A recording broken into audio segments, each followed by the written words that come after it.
Bonjour à toutes et à tous, ici Khalil Djebali pour ce Good Morning Market du 14 mars 2018. Nous commençons tout de suite avec le rappel légal habituel. XTB France informe les participants que la présentation à venir et les informations qui vont être dispensées ne constituent pas en aucune manière une sollicitation ou incitation à acheter ou vendre des produits financiers.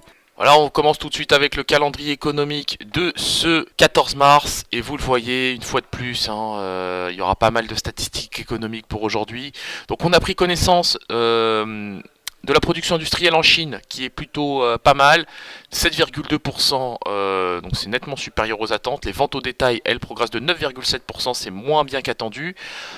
Du côté des investissements dans les zones urbaines, c'est pas mal, 7,9% en rythme annualisé de hausse, donc c'est plutôt pas mal.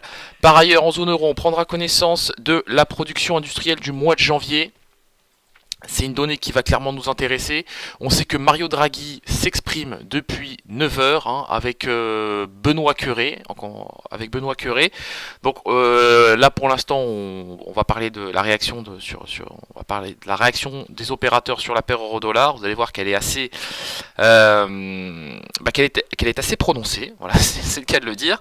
L'indice des prêts à la production du mois de février aux États-Unis, ça c'est aussi quelque chose qui va nous intéresser. Alors on va se projeter tout de suite. Voilà, sur les États-Unis, les ventes au détail du mois de février aux États-Unis, donc pareil, statistique importante puisqu'elle est relative à l'inflation. Et enfin à 16h30, les stocks hebdomadaires de pétrole pour la semaine terminée au 9 mars. Voilà. L'euro-dollar, donc chute de l'euro-dollar, évidemment sur le niveau des 1,2370, on allait chercher le niveau des 1,2413.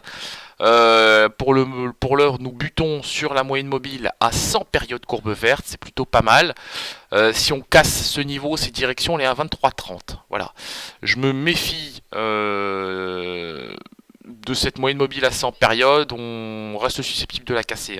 Par contre, si on arrive à tenir sur ce niveau de prix, eh bien là pourquoi pas un retour sur la moyenne mobile à 25 périodes, voire même le niveau carrément des 1,2415 sur la paire euro-dollar. Voilà, on se quitte sur cette note, on se retrouve comme d'habitude aujourd'hui à 15h15, alors ne manquez pas la séance, il se passe beaucoup de choses sur le marché du crédit, je le disais, le 5 ans, 30 ans et le 2 ans, 10 ans, les spreads de crédit entre le 2 ans, 10 ans américain et le 5 ans, 30 ans américain se contractent, perdent du terrain, ça veut dire beaucoup de choses pour les banques, c'est même l'indicateur majeur pour le secteur bancaire et le secteur de l'assurance.